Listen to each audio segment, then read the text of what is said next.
Oke, bismillahirrahmanirrahim. Assalamualaikum warahmatullahi wabarakatuh.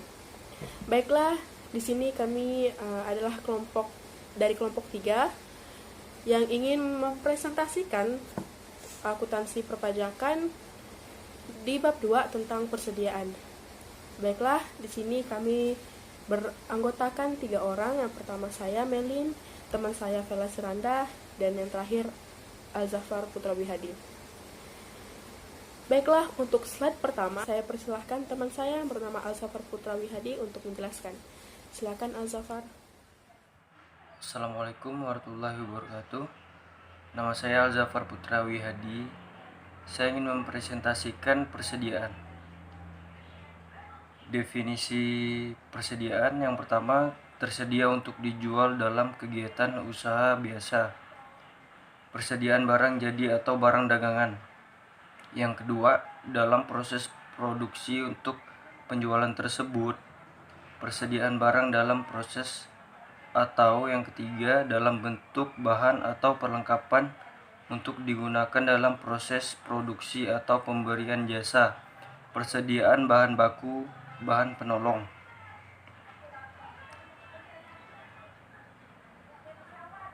Yang kedua, pengukuran persediaan. Persediaan harus diukur berdasarkan biaya atau nilai realisasi neto mana yang lebih rendah. Yang pertama, biaya persediaan, yaitu biaya pembelian. Biaya pembelian persediaan meliputi harga beli, biaya impor, pajak lainnya, kecuali yang kemudian dapat ditagih kembali oleh entitas kepada otoritas pajak.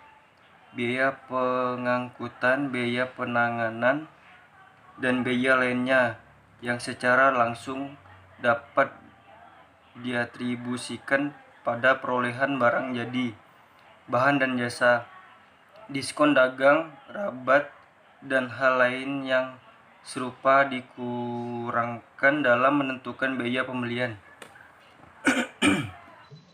Baik, di sini saya akan menjawab dan menjelaskan bagaimana menyelesaikan contoh soal nomor 1. Nah, di sini saya sudah mencatat soalnya. Mari kita baca dulu ya. Jadi di sini ada CV Amin melakukan pembelian barang dagang dari PT Distributor Utama atau PKP. PKP itu adalah pengusaha kena pajak. Jadi CV Amin membeli pada tanggal 5 Mei. Membelinya sebesar Rp640.000 dengan syarat pembayaran yaitu 2/10 dan per 30 FOB shipping point. Jadi FOB shipping point itu adalah ongkos angkut yang akan dibebankan kepada pembeli, yang dibebankan seluruhnya kepada pembeli. Jadi di sini CV Amin lah yang membayar ongkos tersebut. Ongkosnya sebesar Rp30.000. Lalu pada tanggal 7 Mei, lusanya, si CV Amin mendapatkan barang yang ia beli itu rusak sebesar Rp100.000. Maka CV Amin pun melakukan retur pembelian kepada distributornya, kepada si suppliernya sebesar Rp100.000. Setelah itu, CV Amin memutuskan untuk memanfaatkan syarat yang telah ditentukan oleh supplier, yaitu 2/10, yang mana artinya adalah CV Amin akan mendapatkan potongan seharga 2%, sebesar 2% apabila si CV Amin ini melakukan pembayaran secara tunai, secara lunas selama masa jeda 10 hari. Lalu di sini kita disuruh buat jurnal. Nah, di sini kita disuruh buat jurnal ya, dan hitung nilai pembelian bersih. Jadi kita disuruh bikin 2, yang pertama jurnal dan pembelian bersihnya. Dan di sini juga ada syarat. Yang pertama itu jika CV Amin merupakan PKP dan jika CV Amin merupakan non PKP. Bagaimana cara menyelesaikannya? Mari ikuti saya ya. Yang pertama, kita bikin dulu jurnalnya seperti ini ya. Di sini ada tanggal, ada uraian, ada CV Amin PKP dan CV Amin PKP-nya semuanya lengkap. Di sini kita juga kasih debit kreditnya. Nah, mari kita isi dulu ya jurnal-jurnalnya. Saya jelaskan juga satu persatu. Di sini kita isi tanggal 5 Mei karena ia melakukan pembayaran pertama kali pada tanggal 5 Mei, melakukan transaksi maksudnya ya. Karena ia melakukan pembelian barang dagang, maka diisi di sini adalah persediaan barang dagang. Karena apa? Karena ketika CV Amin melakukan pembelian, maka di dalam perusahaan si CV Amin, barang dagang tersebut dihitung persediaan, gitu ya. Maka di sini dituliskan 640.000. Terus untuk hutang dagang, karena ia melakukan pembayaran secara kredit, maka pembelian tersebut dihitung hutang. Hutangnya berapa? Dihitung, tulislah 640.000. Di sini juga sama untuk yang non PKP, tidak ada perbedaan. Lanjut ke tanggal 5 lagi, karena diantar pada hari itu juga, jadi ongkosnya pada hari itu juga. Jadi di sini ada ongkos angkut, kita isi di debit sebesar 30.000.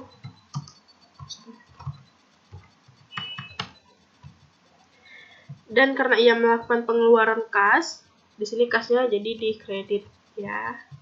Di sini juga sama. Nah, pada tanggal 7 ditemukanlah barang yang rusak dan melakukan retur pembelian. Jadi hutangnya si CV Amin ini berkurang sebesar 100.000. Dan retur pembeliannya 100.000. Sini sama juga. Nah, masuk ke tanggal 15 Mei. Jadi si CV Amin untuk memanfaatkan syarat yang diberikan oleh supplier, maka dibayarnya pas tanggal 15 Mei. Maka didapatkanlah potongan seharga sebesar 2%. Bagaimana cara menghitungnya? Di sini kita hitung dulu hutang dagangnya. Hutang dagang yang awalnya sebenarnya adalah 640.000. Karena di sini ada melakukan retur sebesar di sini hutang dagangnya 640.000 dan ada hutang dagang juga di debit sebesar 100.000. Jadi karena melakukan retur, hutang dagangnya berkurang 100.000. Jadi 640 dikurang 100.000 adalah 540.000. Di sini sudah saya catatkan ya, sudah saya tuliskan. Jadi di sini ada 540.000. Tulis. Terus untuk PPN masukan kita skip dulu ya, karena kita harus fokus dulu untuk diskon. Karena dia udah melakukan pembayaran, maka dia akan mendapatkan diskon sebesar 2%. 2%, jadi di sini dihitunglah 540.000 ini dikali 2%. Saya hitungnya. Bentar, kayak nggak bisa di sini deh. Nih di diskonnya 540.000 dikali 2% adalah 10.800. Di sini sudah saya hitungkan. Kalau tidak percaya Anda bisa hitung di kalkulator. Sini kita langsung aja untuk menyingkat waktu. Jadi mendapatkan diskon sebesar 10.800 rupiah. Maka kas yang harus dikeluarkan adalah yang semulanya 540.000 rupiah dikurang ini dikurang dengan diskon. Jadinya dia hanya perlu membayar 529.200.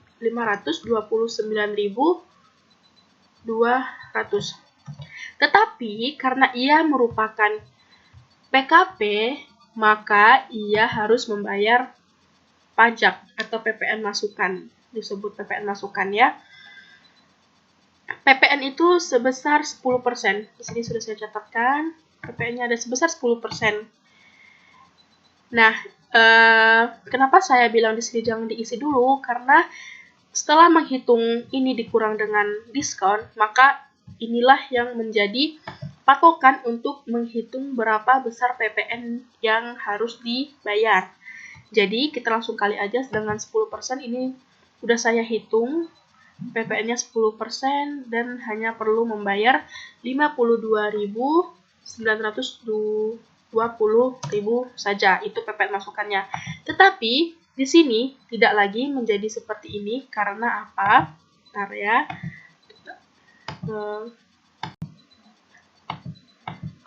Karena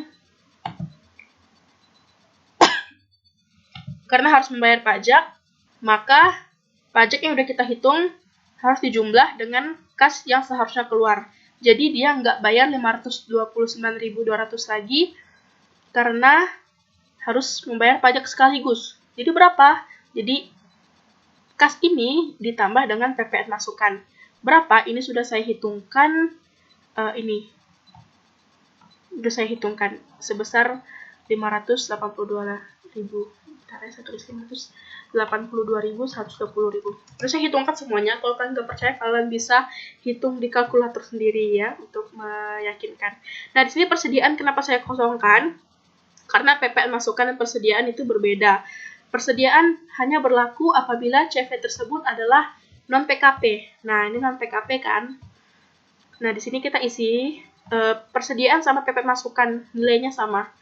Yang beda itu nama akunnya aja. Untuk PKP disebut PPN masukan, untuk non-PKP disebut persediaan. Oke. Sini kita tulis 52.920. Nah, untuk yang di sininya sama semua, tidak ada perbedaan. Perbedaannya cuma itu aja, sangat tipis.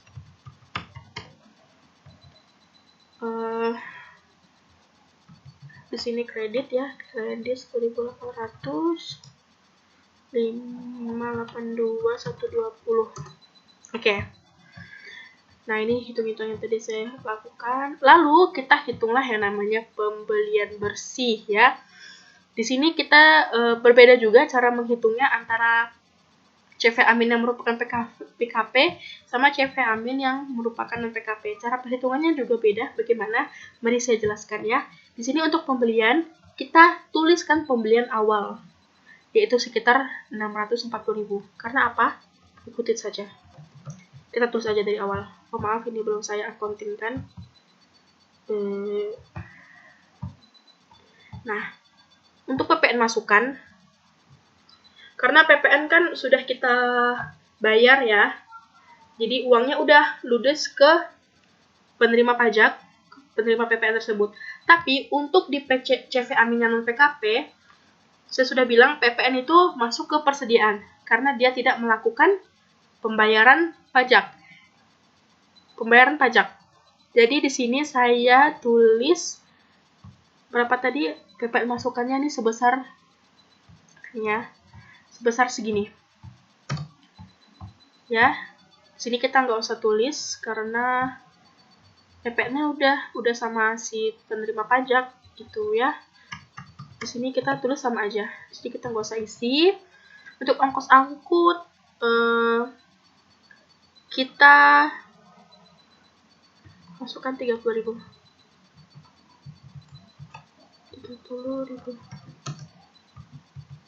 Untuk retur pembelian, kita kurang 100.000. Karena kita melakukan retur, jadi persediaan kita jadi dikurang 100.000. Di sini juga sama 100.000. Nah, untuk diskon, tadi diskon berapa? Diskon 10.800 ya. Jadi di sini kita tulis aja. Sini juga sama. Udah sama semuanya, yang membedakan cuman ini. Karena si CV Amin yang merupakan non-PKP itu tidak membayar pajak, maka PPN yang seharusnya dibayarkan menjadi persediaan bagi mereka. Nah, setelah ini kita jumlah ya, sini kita jumlah terus ke bawah, tutup kurung. Oke, jadi di sini adalah pembelian bersih bagi si CV Amin yang merupakan PKP. Di sini juga sama, kita hitungin dari atas sampai ke bawah. Nah, berbeda kan? Jadi sebenarnya pada intinya ini tuh adalah perbedaan antara membayar pajak atau tidaknya gitu. Jadi kalau misalnya dia merupakan non PKP, nggak usah bayar pajak gitu. Pajak yang seharusnya dibayarkan itu menjadi persediaan bagi si CV tersebut. Sangat mudah bukan? Nah, jadi begitulah yang bisa saya jelaskan hari ini untuk hasil perhitungan pembelian bersih. Dan ini adalah hitungan untuk jurnalnya. Oke. Nah, sangat mudah bukan?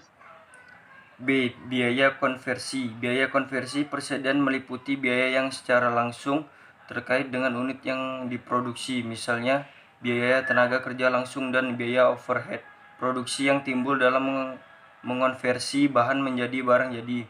Overhead produksi tetap adalah biaya produksi tidak langsung yang relatif konstan tanpa memperhatikan volume produksi yang dihasilkan seperti penyusutan dan pemeliharaan bangunan dan peralatan pabrik, biaya manajemen dan administrasi pabrik. Overhead produksi variabel adalah biaya produksi tidak langsung yang berubah secara langsung atau hampir secara langsung mengikuti perubahan volume produksi seperti bahan tidak langsung dan biaya tenaga kerja tidak langsung. C. Biaya lain-lain hanya dibebankan sebagai biaya persediaan sepanjang biaya tersebut timbul agar persediaan berada dalam kondisi dan lokasi saat ini. Misalnya, dalam keadaan tertentu diperkenankan untuk memasukkan overhead non-produksi atau biaya perancangan produk untuk pelanggan tertentu sebagai biaya persediaan. PSAK 26 tentang biaya pinjaman menentukan kondisi terbatas di mana biaya pinjaman termasuk dalam biaya persediaan. Berikut ini tidak termasuk biaya persediaan dan dibebankan pada periode terjadinya. Yang pertama, jumlah pemborosan bahan, tenaga kerja, atau biaya produksi lainnya yang tidak normal. Biaya penyimpanan kecuali biaya tersebut diperlakukan dalam persediaan produksi sebelum dilanjutkan pada tahapan produksi berikutnya. 3. Biaya administrasi dan umum yang tidak memberikan kontribusi untuk membuat persediaan berada dalam kondisi dan lokasi saat ini. Dan yang keempat, biaya penjualan. Terima kasih. Assalamualaikum. Lalu untuk slide selanjutnya yang bernama Vela Seranda untuk menjelaskan.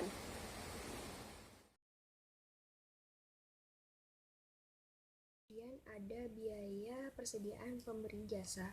Jadi selama si pemberi jasa ini memiliki persediaan, dia itu mengukur persediaan tersebut dengan biaya produksinya.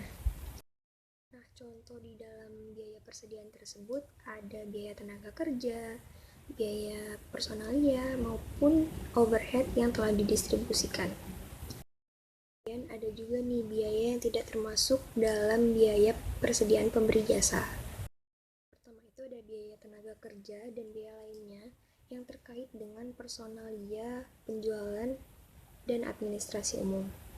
Yang kedua ada margin laba atau overhead yang tidak diatribusikan. Lanjut kepada metode pengukuran biaya persediaan. Nah, di metode ini ada dua. Yang pertama itu barang atau item yang tidak tergantikan. Yang kedua ada barang atau item yang dapat digantikan. Untuk barang atau item yang tidak dapat digantikan ini biasanya dipisahkan untuk proyek tertentu dan harus diperhitungkan dengan identifikasi spesifik dari biaya masing-masing tersebut. Untuk contoh barang atau usaha yang tidak dapat digantikan ini misalnya usaha barang antik, mobil bekas, dan lain-lain. Metode pengukuran yang kedua, barang atau item yang dapat digantikan, dia juga memiliki dua metode lagi. Yang pertama ada masuk pertama keluar pertama atau first in first out atau biasa kita kenal FIFO. Yang kedua ada rata-rata tertimbang atau average. Hai, jadi kali ini aku bakal jelasin tentang bagaimana menyelesaikan contoh soal nomor 2 ya. Jadi di sini ada contoh soal nomor 2. Nah, sini. Jadi di sini itu adalah bersangkutan dengan materi berikut. Metode pengukuran biaya persediaan. Yang kedua ada FIFO sama average. Nah, contoh soalnya adalah ini. Disajikanlah data berikut transaksi UD Unidini di tahun 2009. Disuruh hitunglah nilai akhir persediaan dengan menggunakan metode rata-rata dan FIFO. Jadi disuruh pakai menggunakan dua metode tersebut ya. Nah, berikut adalah data-datanya. Kita lanjut langsung ke metode rata-rata. Saya kerjakan dulu yang metode rata-rata ya. Jadi saya udah buat tabel, isinya ada tanggal, uraian, bla bla bla bla. Nah, lihat sendiri ya. Di sini kita langsung isi aja berdasarkan tabel yang sudah diberikan oleh soal. Sini kita isi sesuai dengan data ini ya. 1 Januari, saldo awal ada 2000 unit. Harganya berapa? Harganya 4.000 per unit.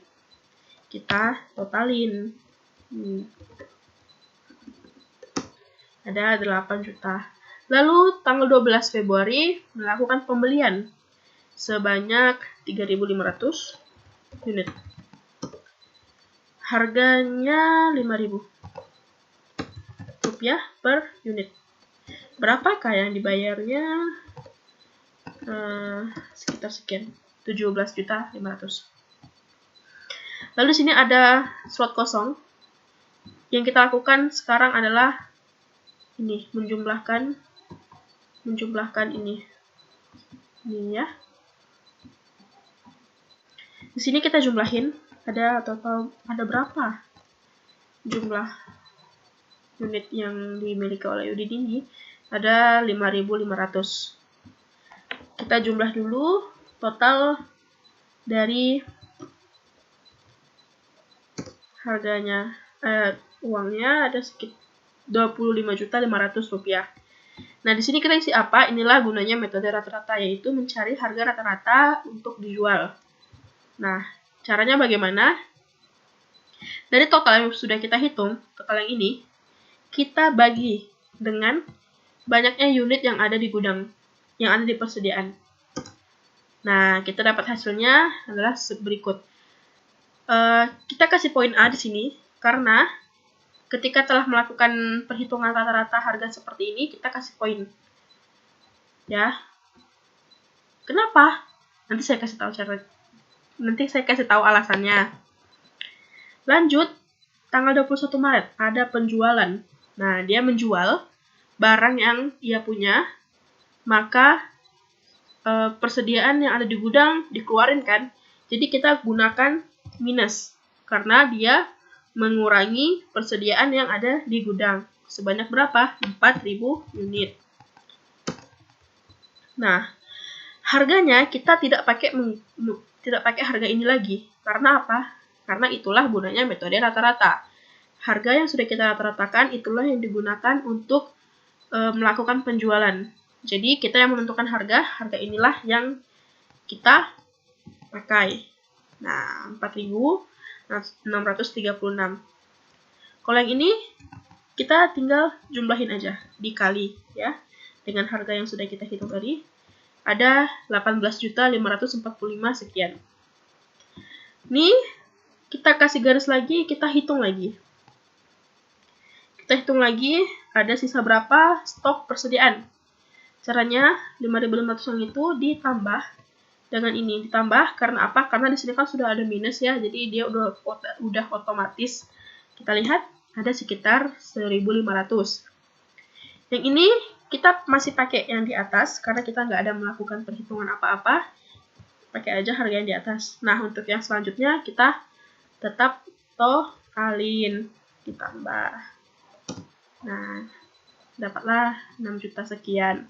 Lalu pada tanggal 11 Juni melakukan pembelian lagi sebanyak 900 unit. Karena kita beli, harganya kita tidak menggunakan harga rata-rata yang sudah kita hitung ini. Karena apa? Karena kita beli barang, tidak mungkin kita menentukan harga kita sendiri ya. Jadi harga yang didapatkan ketika membeli pada tanggal 11 Juni itu adalah 5.500 per unit. Kita hitung, kita tulis. Nah, di sini sama, kita kalikan. Kita kalikan seperti tadi yang di atas. Nah, dapatlah 4.950.000. Kita hitung lagi. Hitung berapa sih stok yang ada di gudang. Nah, ada 2.400. Terus yang di sini kita skip dulu, kita lanjut ke ini. Ditambah. Nah, ini sama kayak tadi, sama. Yang penting kita teliti kapan kita harus melakukan rata-rata.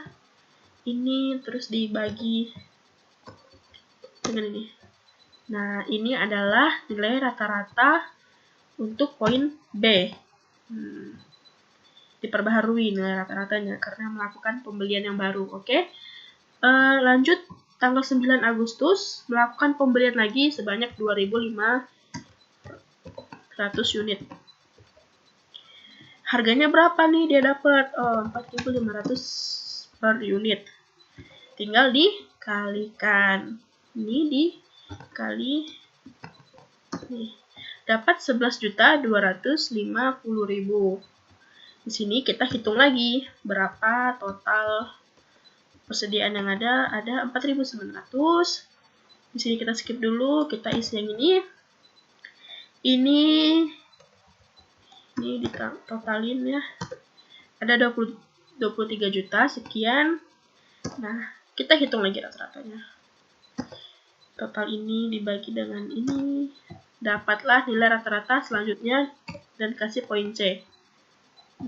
Lalu pada tanggal 21 September melakukan penjualan. Penjualan berarti apa? Dikurang 1.500 unit ya. Di sini kita kasih ya.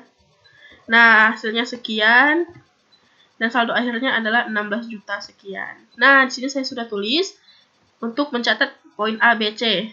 Yang poin A nih kita lihat 25.500 dengan harga dengan sebanyak dibagi 5.500 unit dapatlah harga sekian. Yang B juga begitu, sama ya, 11 juta 2.400. Yang C juga 11 juta. Yang C 23 juta. Nah, 4.900, 475. Nah, begitulah cara untuk menyelesaikan menggunakan metode rata-rata. Hai, jadi kali ini aku lanjut menyelesaikan metode ini ya. Metode apa? FIFO. Nah, awalnya kan kita udah ngerjainnya rata-rata, sekarang yang FIFO ya. Jadi aku mau jelasin dulu apa itu FIFO. Jadi FIFO itu adalah kepanjangan dari first in first out. Artinya apa? Jadi kita itu menjual persediaan yang pertama kali masuk ke gudang kita. Baru kalau misalnya mau jual lagi, kita baru ngeluarin stok yang baru masuk. Maksudnya sesuai antrian gitu ya. Jualnya yang pertama masuk, itulah yang pertama kali dijual. Gitu maksudnya ya. Kalau belum ngerti juga, mari kita selesaikan dengan soal ini. Semoga kalian mengerti ya.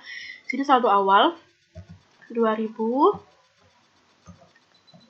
Ini harga per unit 4.000. Totalnya kita langsung kaliin ya. Nah, 8 juta. Pembeliannya ini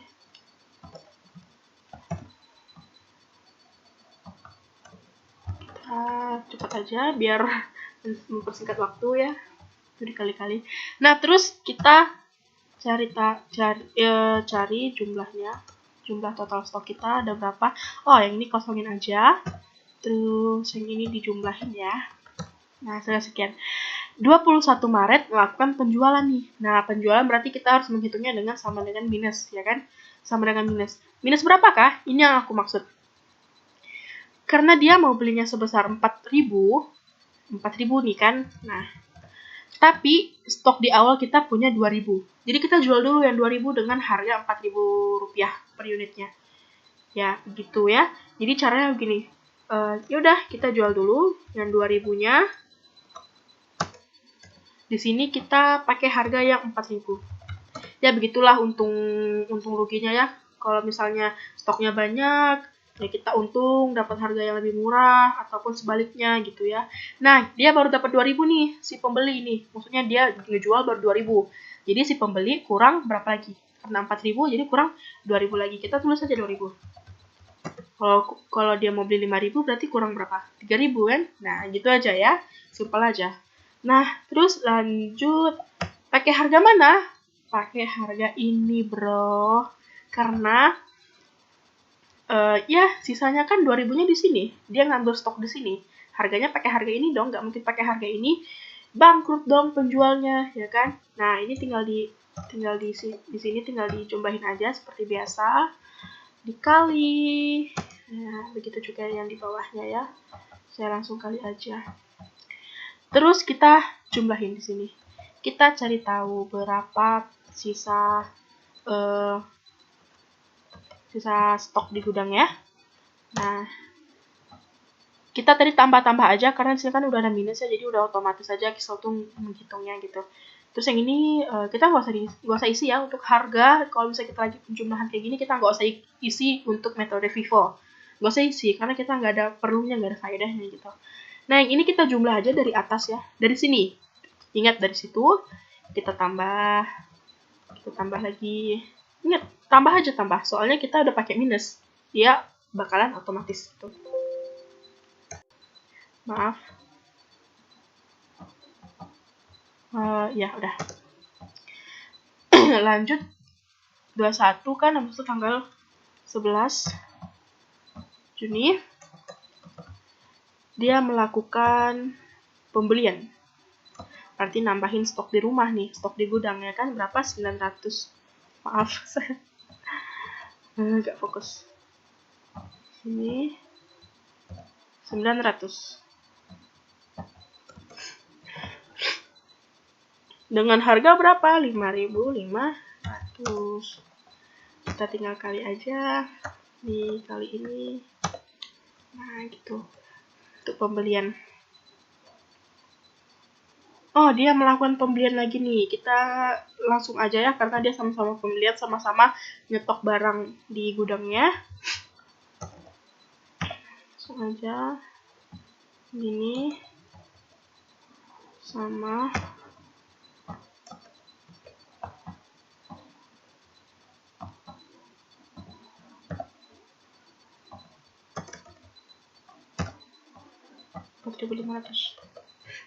Ini kita kali. Maaf saya lagi pilek ya. Nah, di sini baru kita hitung nih. Kita hitung berapa sisa total stok aku yang ada di gudang nih, katanya gitu kan. Kita total aja. Nah, ternyata ada 4.900. Untuk harga jangan, ini dikosongin aja. Untuk ini kita total dari sini ya. Di sini kita total tambah ada 23.700.000. Terus pada tanggal 21 September ada penjualan nih. Ada penjualan, ini ada 1.500, langsung aja. Karena apa? Oh, di sini kita minus ya, jangan lupa. Minus 1.500. Langsungnya 1.500 karena apa? Karena di sini stok yang awal sisanya adalah 1.500. Pas banget dia jualnya 1.500. Ada yang mau beli 1.500 unit. Jadi pas-pas banget. Lalu dipakailah harga yang mana? Pakailah harga yang 5.000. Karena apa? Ini kan sebenarnya sisa dari yang ini. Ya kan? Yang ini udah habis nih. Udah nggak mungkin pakai harga 4.000. Jadi pakai harga yang 5.000. Jadi tulis ini 5.000. Berapa yang harus diterimanya? Nah, diterimanya 7.500.000. Kita menghitung lagi ada sisa berapa nih stok kita gitu ya. Hitungnya dari sini ditambah sini. stok sisa 3.400. Untuk ininya kita hitung dari sini, ditambah ini.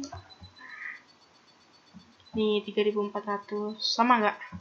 Sama kan, yang tersisa 3.400 juga di sini. Sekitar 16 juta. Ini berbeda karena kan pengaruhnya di sini, harga per unit rata-rata gitu ya. Ada hitungan-hitungannya. Itu yang membedakan dua metode tersebut. Ya, untuk ujung-ujungnya nggak beda jauh ya sebenarnya. Kemudian ada nilai realisasi neto. Untuk definisi nilai realisasi neto ini sendiri adalah estimasi harga jual dalam suatu kegiatan usaha yang biasa itu dikurangi melalui estimasi biaya penyelesaian dan biaya estimasi yang dapat membuat penjualan. Untuk nilai realisasi neto ini mengacu kepada jumlah neto yang entitasnya itu berharap untuk direalisasikan dari penjualan persediaan dalam kegiatan usaha biasa. Kemudian ada kondisi yang mengakibatkan penggunaan nilai realisasi neto yang dapat menjadi penyebab kenapa bisa digunakannya nilai realisasi neto ini, itu jika persediaannya telah rusak sebagian atau seluruhnya, ataupun persediaan itu telah using. Ada muncul pertanyaan dari nilai realisasi neto ini, apakah nilai realisasi neto ini diterapkan dalam item tertentu atau ada kelompok item. Jadi untuk biaya persediaan biasanya itu diturunkan ke nilai realisasi neto ini secara terpisah untuk setiap item dalam persediaan tersebut. Ada estimasi nilai realisasi neto. Nah, estimasi ini tuh didasarkan pada bukti yang handal yang persediaan itu dapat pada saat estimasi dilakukan terhadap jumlah persediaan yang diharapkan dapat direalisasikan. Baiklah, untuk slide selanjutnya persilakan saya untuk menjelaskan. Saya akan menjelaskan di bagian pemulihan biaya persediaan. Jadi, pemulihan biaya persediaan itu adalah pengujian yang baru dilakukan atas nilai realisasi neto pada setiap periode berikutnya. Jadi ketika kondisi yang semula mengakibatkan penurunan nilai persediaan di bawah biaya, ternyata tidak lagi atau ketika terdapat bukti yang jelas terhadap peningkatan nilai realisasi neto karena perubahan keadaan ekonomi, maka jumlah penurunan nilai harus dibalik. Nah, atau di dalam hal ini tuh pemulihan adalah terbatas untuk jurnal penurunan nilai awal, sehingga jumlah tercatat yang baru dari persediaan adalah yang terendah dari biaya atau nilai realisasi neto yang telah direvisi gitu. Selanjutnya, untuk slide selanjutnya aku lanjut di part 2 ya teman-teman.